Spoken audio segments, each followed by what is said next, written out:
I'm always asked by people, Brendan, how do you deal with disappointment?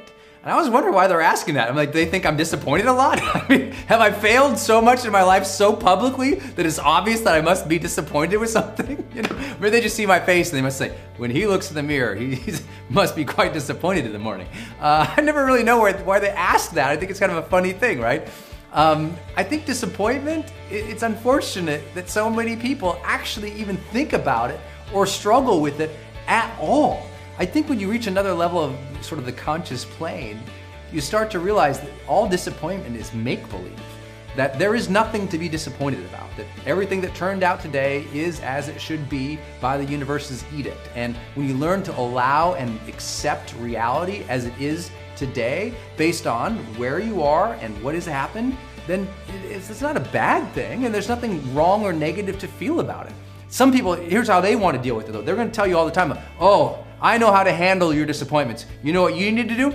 You need to set lower expectations. Your expectations, young woman, are too high for yourself. So when you don't do well, you should feel disappointed. And naturally you would feel disappointed because you know what? You need to lower your standards. And I'm like, what? No, everything that has made humanity great was setting high standards and having high visions for ourselves. There is nothing wrong with expecting a lot of ourselves. You should expect a lot of yourselves. I expect a lot from you. I expect a lot from myself. If we didn't expect a lot from ourselves, we would all be outside humping furniture somewhere, right? We would be in jail. All of us would be doing blow and being crazy all the time. That's not life, right? There's nothing respectful or intelligent about that at all. Like, yes, have high standards. Yes, have high ideals. Absolutely have high visions, big dreams for yourself. Go for the gold. Why not? There's nothing wrong with that. But understand that it's not going to be perfect or ever have any sense of perfection along the way.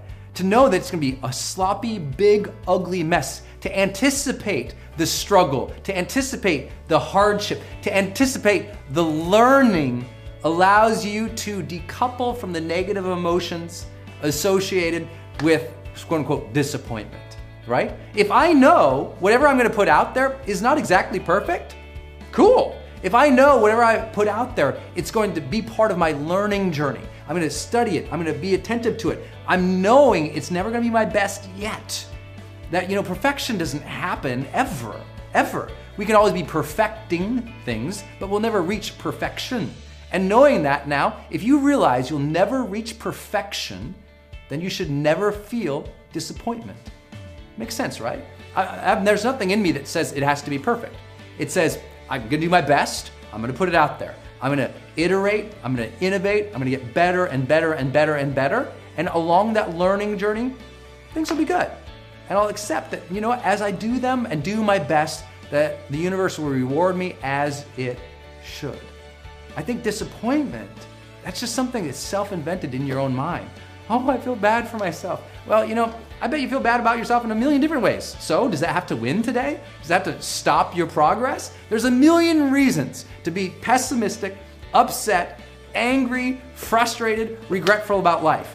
Do any of those 5 things serve you in any way at all? No. To realize that disappointment is disappointment is really a disservice to yourself. That's what it is. It has nothing to do with your progress in life. It has nothing to do. Can we be dissatisfied? Sure, but why? I'm satisfied with the day. I'm satisfied with this video. This shirt's ugly as hell. I'm satisfied with it. Here I am talking to you. Everything's fine. Everything's working out just great, right? You have to allow the universe to be what it is. You have to allow yourself to feel satisfaction. That's called being present. If I can be satisfied and accepting of this moment, I can be present in it. If I'm dissatisfied all the time, wandering around, dissatisfied, disappointed, disrupted, upset, what's gonna happen for me? What's my life going to be like?